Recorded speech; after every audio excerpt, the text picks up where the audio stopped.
teman-teman kedatangan narasumber ya, kebetulan langsung dari emiten. Nah, ini mungkin eh, boleh diperkenalkan mungkin Pak, gimana Pak untuk Ya. emitennya?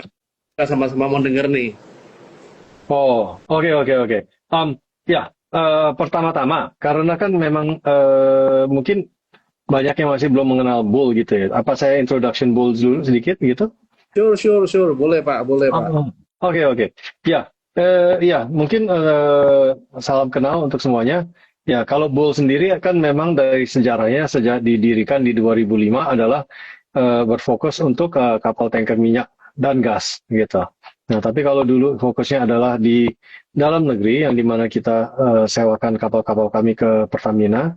Nah, tapi sejak sekitar 2019-2020 kebanyakan kapal kita sekarang beroperasi di luar, especially sejak di 2023 dan seterusnya.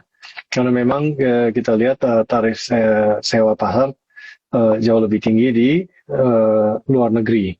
Nah, di situ yang keunikannya Bull.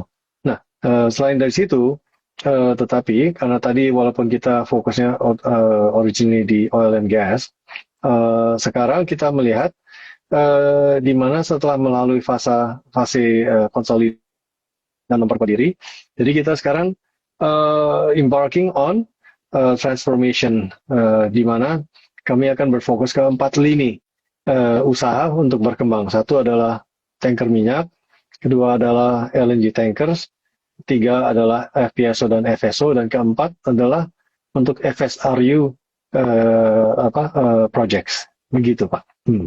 Oke, oke, oke Pak. Jadi mau lihat dulu Pak. Jadi kalau semuanya dari Bull ini kan fokusnya lebih ke tanker ya. Memang kalau dilihat itu saya sempat lihat wilayah jangkauannya lumayan luas juga Pak ya, sampai ke sebentar, bentar, saya lihat dulu nih. Hmm, Sampai ke Eropa ya, sampai Eropa. betul. Nah, itu udah dari dulu atau barusan aja Pak sebenarnya? Sebetulnya dari sejak kita didirikan, fokusnya adalah supaya bisa bertarung di pasar internasional. Makanya selalu berfokus ke standar quality kapal-kapal kami, gitu. Jadi sebetulnya kalau even dari dulu pun sudah satu dua kapal main di luar, tetapi di mana ada perubahan yang lebih mendalam adalah lebih banyak kapal ke luar negeri, itu mulai dari tahun 2019, gitu.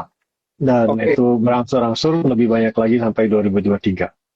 oke. Dan Jadi kalau dilihat kan bukan cuman untuk oil doang ya, ada LNG-nya juga Pak. Sebenarnya boleh share nggak kira-kira dari LNG sama oil ini kontribusi paling besarnya dari mana Pak?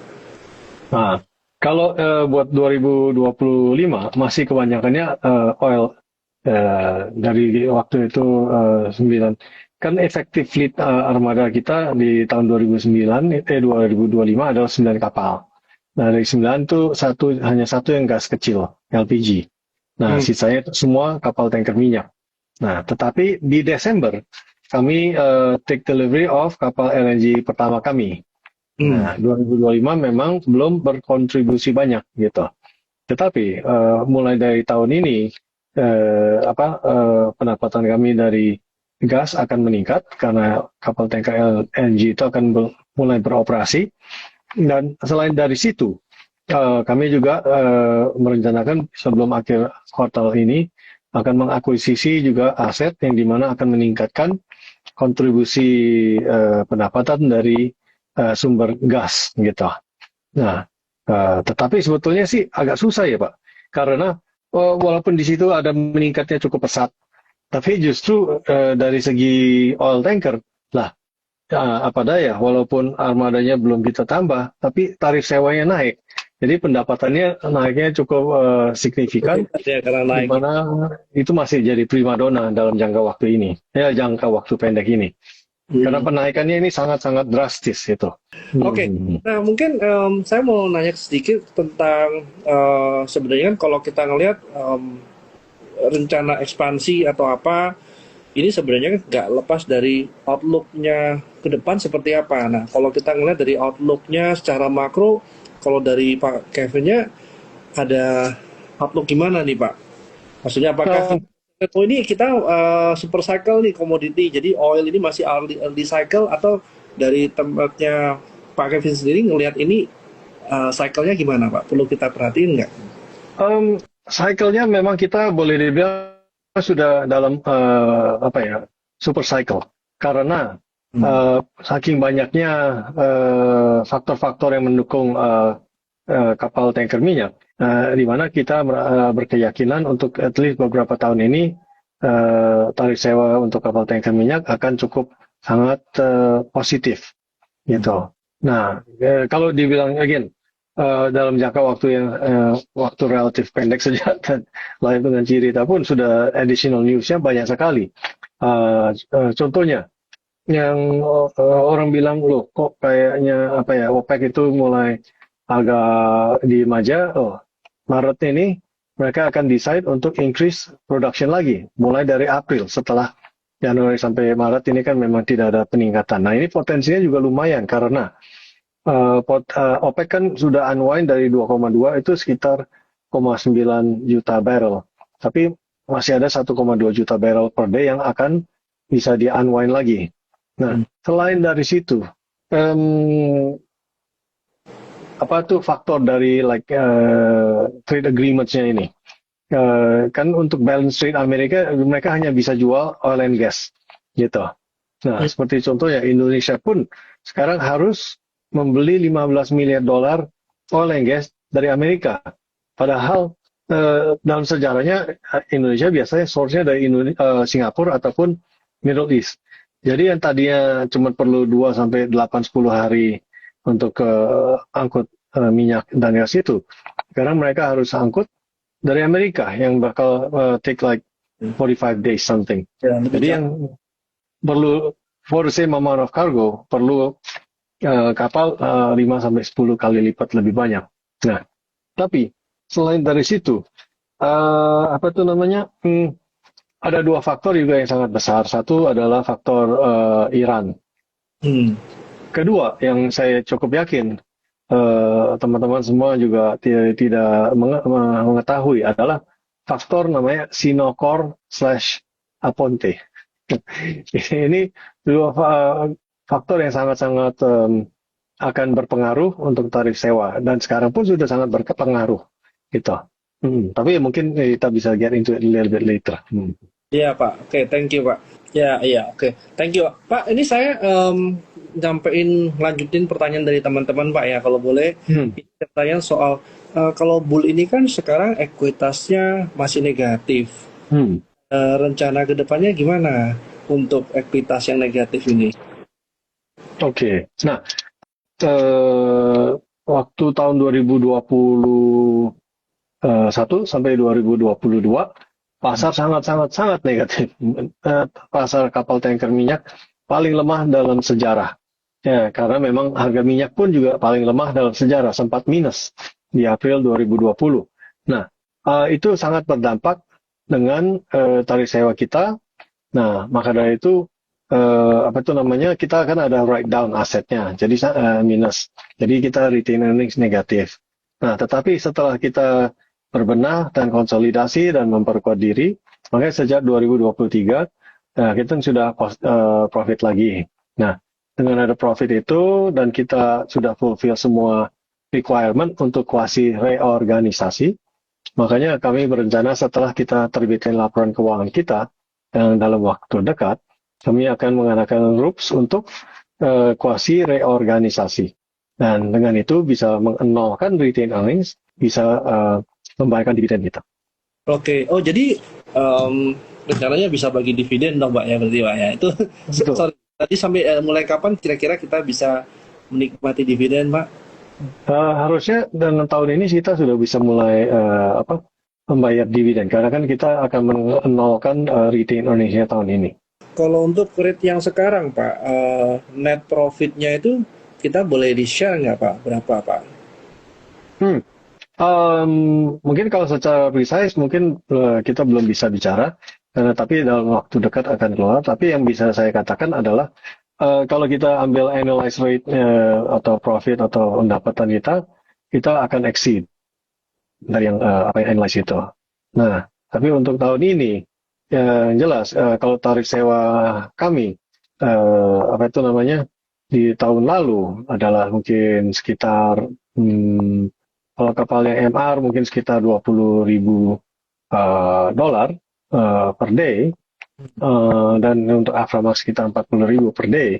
Nah, tarif sewa tahun ini rata-rata udah jauh lebih tinggi. Buat MR sekitar 35.000 per day dan Aframax sekitar 80.000 per day. Nah, kalau ini tidak bergerak, tidak naik, itu akan meningkatkan pendapatan dan laba kami by at least 65-66 million dollars gitu. Jadi akan menambah dengan apa yang tadi saya katakan. Jadi ya itu akan sangat besar. Tetapi kami berkeyakinan tahun ini prospek untuk tarif sewa bisa masih lebih tinggi lagi. Karena contohnya, sebagai example, kalau buat VLCC, baru minggu lalu tarif sewanya sekitar 130.000 dibandingin kita yang 80.000. Hari ini sudah menjadi 208.000 gitu. Wow. Oke. Jadi masih ada peluang untuk meningkat cukup signifikan karena kalau dulu tarif sewa itu bisa sampai ya kalau contohnya di waktu pertama kali Rusia invade Ukraina untuk tarif sewanya Aframax saja itu sempat 300.000 per day. Jadi peluang itu masih terbuka untuk tarif sewa meningkat. Jadi kita bisa dapat gambaran ya teman-teman ya. Highest-nya mungkin waktu Ukraine sama Rusia punya problem itu di 300.000 something ya. Untuk sekarang masih 200.000, berarti masih ada spare sekitar 100.000 something lebih more or less ya. Oh ya. Nah, tapi memang kondisi sekarang agak unik.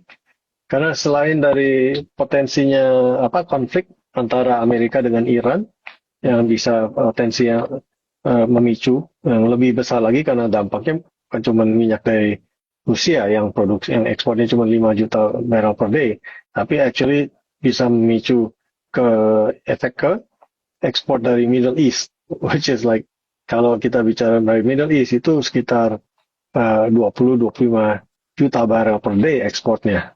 Oke, jadi teman-teman ya, kalau kita ngelihat sebenarnya dari bull ini yang menarik buat saya tuh sebenarnya room to growth-nya masih banyak. Ya, terus kita juga ngelihat secara bisnisnya ini impact-nya karena ada structural ya, bukan karena sentimen arah perang. Juga yang kemarin dari Rusia lawan Ukraine ini sampai sekarang juga belum kelar, malah impact ini. Tapi mungkin kalau kita lihat secara kontribusinya yang LNG-nya memang paling kecil ya Pak ya. Tetap lebih besar majority dari oil Pak ya. Nah, sementara ini yes. Oke. Nah, tadi Pak Kevin sempat menyinggung soal partnership baru. Nah, ini boleh dibocorin nggak Pak? Kira-kira partner barunya ini sosoknya gimana Pak? Nah, siapa nih? Ya, tentunya kalau secara detail saya belum bisa itu. Tetapi yang jelas, secara karakteristik yang kita akan yang cari dari strategic partner adalah yang visi yang sama gitu.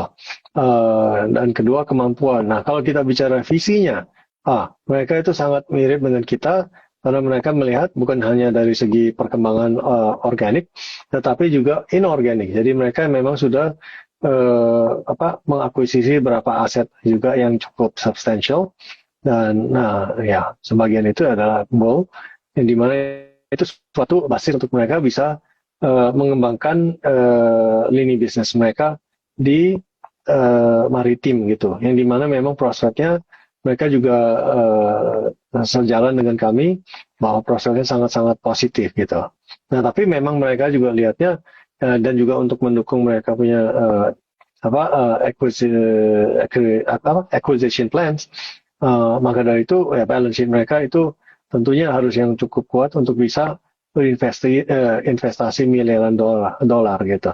Nah, dengan itu makanya kami sangat sangat berkeyakinan dengan mereka on board dengan Bull, peluang yang bisa kami rambah itu I don't think the market can imagine it gitu. Ya, ya. Jadi sementara kalau saya asumsi dari kapalnya Bull sendiri nggak ada yang idle juga Pak ya. Semua Hmm. pada jalan berarti ya Pak ya.